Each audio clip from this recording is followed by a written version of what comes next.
What do we got? Game 9, I guess? Is that where we're at, Jerry? Game 9. Game 9, and got a really good, fresh Virginia team coming in here.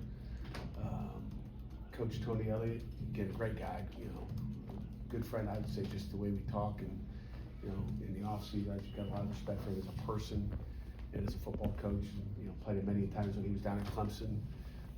So they get, they're coming off a bye week. They got 2 weeks to prepare for us. We prepared for everything on offense and defense that we possibly could in a short week, and we're ready to roll. Pat, how have you seen Eli take this week? You guys have kind of had 3 straight games. The offense hasn't been as efficient as it was in your first 5 games or so. How have you seen him take coaching? What have you guys worked on adjusting to this week, considering defenses are switching things up so much? Right. Just working on the details. We're working on everything else around him. Obviously the protection's got to be better. We all focus on the quarterback spot, but the protection's got to be better. He can't be looking around. But I think we've done a detailed job there. I feel good there, and I won't get into all the other specifics, but again, it takes it takes 11 guys, and whether it's the depth of a route. As far as just the spacing in your route concepts and making things clear based on it. If you got a drag route and you got a deep route and they're close together, that's not good for the quarterback. Right. Okay, but you got to have spacing. Receivers got to get their depth. Everybody's got to do their job. It's not just protecting, but you got to make that guy. And then if the guy is back on the dig, then you throw the under. If he's sitting, if they're both here and he can stay in the middle and go for both, you got an issue. So all those spacing issues. When you start to rush your routes and you feel like maybe you don't have time, so I got to get there faster. We got to give them time. It can't be everybody rush their work to get it done. It doesn't work that way. So, but again, that's what happens when you play a good defense. It makes you do that. And SMU is that, and Virginia's talented as well. So we'll see what they do. The important thing is we've tried to give him more of what they don't do. And I think that's the key. Is hey, this is what they do. This is what we're watching tape on. But they've had everybody's got the ability to change. So. If they change, I think we got a good idea what they're going to change to. Was the spacing something that you guys noticed particularly against SMU that was an issue, or is that a growing problem? I think I'm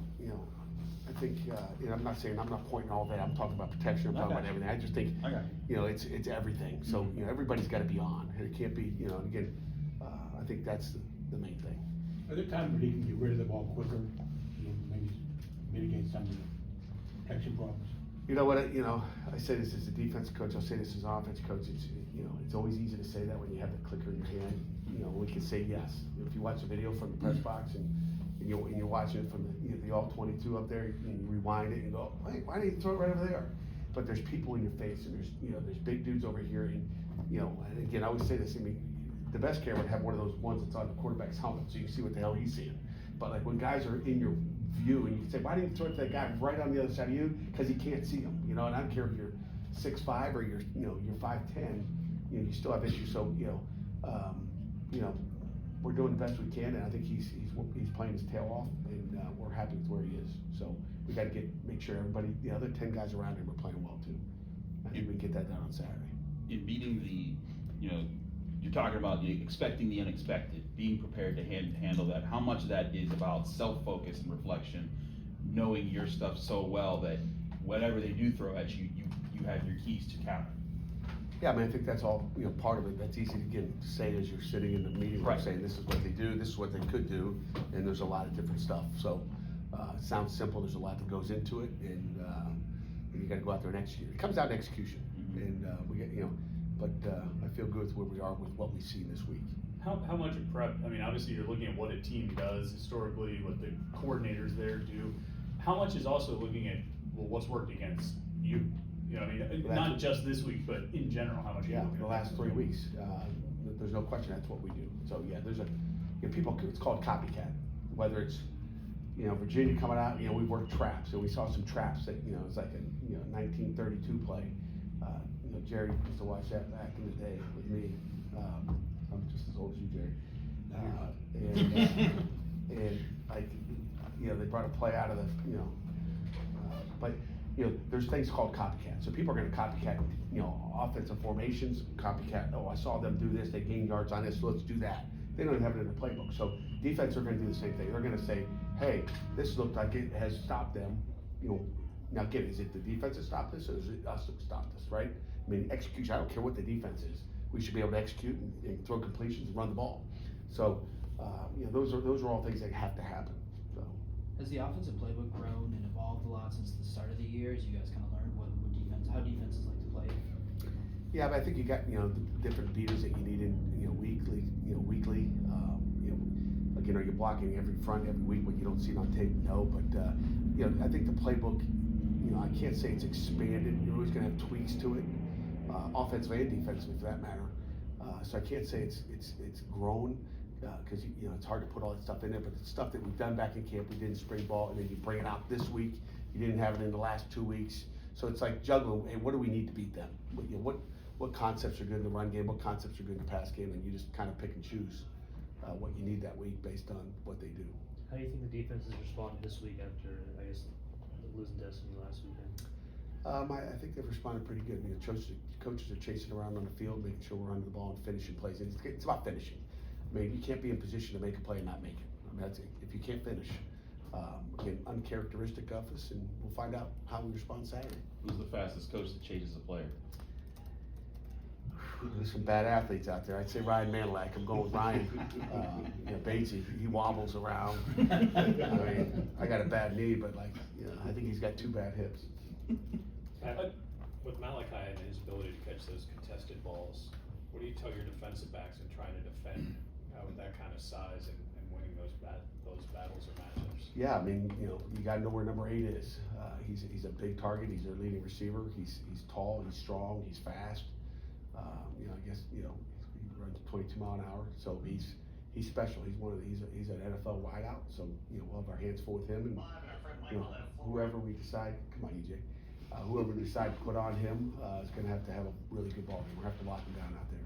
Calandra is a dual threat guy, but he was sacked 9 times against North Carolina. How have you got sort of game plan, and how are you approaching him? North Carolina's got a front. Okay, now those dudes up there, they got beasts up front. I think. So we're going to have to match their intensity of what they did and see if we can do what North Carolina did. You always worry about the expectations of 10 sacks. It's like, you get 5 interceptions against Syracuse. Oh, we're gonna do that every week. No, that doesn't happen like that. Things go in droves sometimes. So, I don't know how many sacks we're gonna get, but we gotta contain him in the pocket. We gotta put pressure on him at the same time, because when he goes, he can go. I think he's fast. Some people said, is he faster than Jennings last week? I think he is. I think he is. You mentioned you're friends with Tony Elliott. I'm just curious, is it appropriate for coaches to speak to each other? I mean, not Elliott and you together this week, but speak to each other during the week. Hey, this is what we saw against Virginia. This might be able to help you. Do you talk to other coaches about what you might see Saturday? You start talking to Tony? No, not Tony. Other coaches? No, somebody you're not playing. Yeah. It happens all the time. During the week? Oh, yeah. Mm-hmm. Oh, yeah. For years and years. That's kind of how I got to know Bates, Randy Bates, is because we used to call each other, hey, in the Big Ten, so you have all those guys that you call. Mm-hmm. Bates called more than most, so I Okay. kind of liked that. Mm-hmm. Thought that was good. Let's always dig and try to find something maybe you didn't know.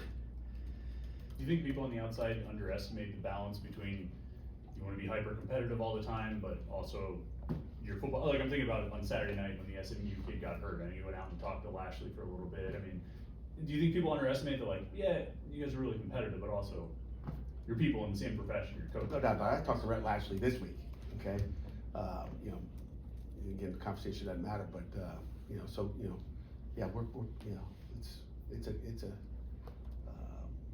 a profession of relationships. Period. I mean, there's a lot of great people out there, a lot of great coaches, assistants and head coaches. So you got relationships with those guys. So Your contacts on your phone must be in the thousands, right? oh yeah. Interesting. How many you got, Jerry? Not that many. As you try to be two-dimensional on offense, obviously, with the run game, you gotta block better, plays, this and that. Is there some element of your run game that maybe you just need to run a little more, just volume, just hand it off a little more than you do? I don't know. I haven't looked at the exact, what are we run past? A lot more pass? What's the Then percentage? running What's the back percentage? runs. What's the percentage? I don't have my notebook. Yeah, I don't have my notebook either, but, I can look at that, it's like last week, we didn't get a chance to establish a run because we didn't, play great defense, so, it goes week by week and, again, what are they giving you? And I think that's what it comes down to. 300 pass, 237 rush. I'd say it again now. 300 pass, 237 rushes. Okay, so there you go. So it's, whatever that figure is, probably 60-40 pass. So it depends on what they're giving you. But Rodney had his most offensive touches last week. What did you see from him, and how do you guys plan to keep on getting him more involved? It's a game by game thing. We'll see how, obviously Desmond is the starter, and then, Rodney will come in and replace him when he needs to. But Daniel Carter, he seems to. Daniel Carter, Daniel Carter's always a great, viable option for sure. I like Daniel a lot. Again, how many carries are you getting? To Chris's point, how many times what are they doing? We know they're all good pass protectors, so we're good at passing the ball. Chris says 300. He should know. Is there almost like less pressure after losing a game? I mean, undefeated, I don't think a lot of people expected that through 7 weeks, but taking a loss, does it feel like less pressure defending? I guess it's who you are. Not to me. To me, there's more pressure, but I think it depends on if you ask 10 coaches or 30 players. I bet you they all have a different answer. But I can see both sides of it. But to me, there's more pressure, there's more urgency. Like we got to get it done. So. Has there ever been a situation where you went week to week and said, oh, there's less pressure this week? No. Every week it just keeps getting bigger and bigger and bigger. When you're in November playing for something, it's big. Pitt But- came in number 18 the college football playoff rankings. Did you notice that at all? I was informed of that by the man down there at the end of the table. Yeah. Is that a motivating factor to those you guys are Good. But that's 6 spots out of being in the picture. What do you do against Virginia? It doesn't matter. Like, whatever we were ranked last week didn't matter, right? So we just got to take care of business. And we got to focus on the game and execution and running the ball and throwing the ball and stopping the run. Simple game, guys. It's not that complicated. Just got to execute. And we got to do a good job as coaches to make sure they execute properly. Kim Guest said last night the only thing he's worried about was Thursday's practice. I love that kid, right? I mean, that's what you want him to. I don't know if he was thinking about where he wanted to go eat. There, you're a listener. I like it. He should be worried about Thursday practice. I mean, it's like, you got to win on Tuesday. You got to win on Thursday. You got to win every day of the week, regardless of what day it is. It's tough for college kids, though, isn't it? Yes. I think ahead.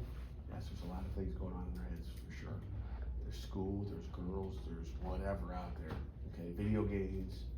You try to get them locked in. There's agents. There's all kinds of things going on in the world, right? There's everything. There's parents. There's a lot of things going through these kids' heads sometimes. Makes me long for. I got my message in here, but what's the message they're getting on the outside?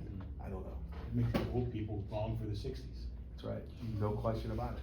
I mean, there's social media. I mean, like, what are they being told? Like, I have my message and tell them what to do. And Cam Guest got that. The only important thing is Thursday. But like, what's important to them? I don't know. What about your staff? They read too much on Twitter. What about your staff helps insulate your program and your team?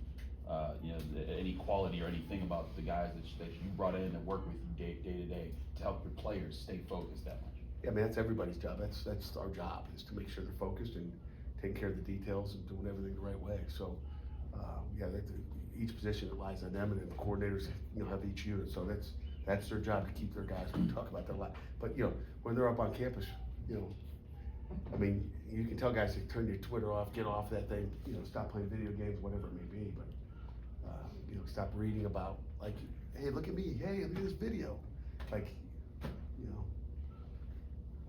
that's why I don't go on that stuff. As Saban would say, I hate to use this phrase, but it's about the best one out there, rat poisoning. Okay, so, you start to believe it. You start to believe you're good. You're never as good as you think you are. You're never as bad as you think you are. Don't most of your kids take classes remotely, though? No. I would think they would. No, they go to class a lot. Matter of fact, we check class, so. Well, yeah, but I'm just thinking, remote check remote. learning seems to be the thing. Yeah, that's not learning at all, in my opinion. It's like having football class over, what kind of team would we be if we taught them football, by Zoom? I go back to COVID, that was some bad stuff, Jerry. Like, that was bad. So, I would say, and EJ may know better than me, I would say 75% of classes are in person. At least. at least. I think some universities have gone to that, but Yeah. there's nothing That's more, why I asked. I won't mention some of them, I've heard of them, recruiting, like, and parents are upset that they're in remote classes, so, we wanna keep in-person classes, the education the way it's supposed to be, so. Yeah, everybody gets a little bit lazy since COVID, it's easy to sit in your kitchen at home and do a Zoom class. Get up and go to class. You come in here every day, ready to get to class. What else, anything else? You don't play video games? No. When that football game came out, I played a little bit of it with my son just to be a good dad, but he kicked my butt, and I was like, okay, I at least say I played it. That's one of the only times I've ever seen Jerry get mad was he played Johnny McGonigal in NFL Blitz and lost. What is NFL Blitz? It's an old video game. Ah. Night before the Peach Bowl. I've never been a big, video game guy. There's too many other things going on in life. The one time you played, did you play as Pitt? Yeah, well, there's no question. He played his best Someone game. just asked me yesterday, I think it was EJ, if I wanted to opt into the thing. I'm like, no one's ever asked me, I don't care. So EJ's gonna get me opted in. Oh, yeah, you're up there. Wait, who did your son pick? How he bounces around. If Pitt's always on the screen, it just depends on who, they know I'm gonna get it, and then, Patrick and my youngest, daughter Isabella, those are the two that will get on there and they rotate. It's always gonna be someone they play that year. Okay. It's not gonna be some random. Random, okay. It's not gonna be random. So he beat you in video games and in golf. Yes. Bad. You know what, yeah, bad.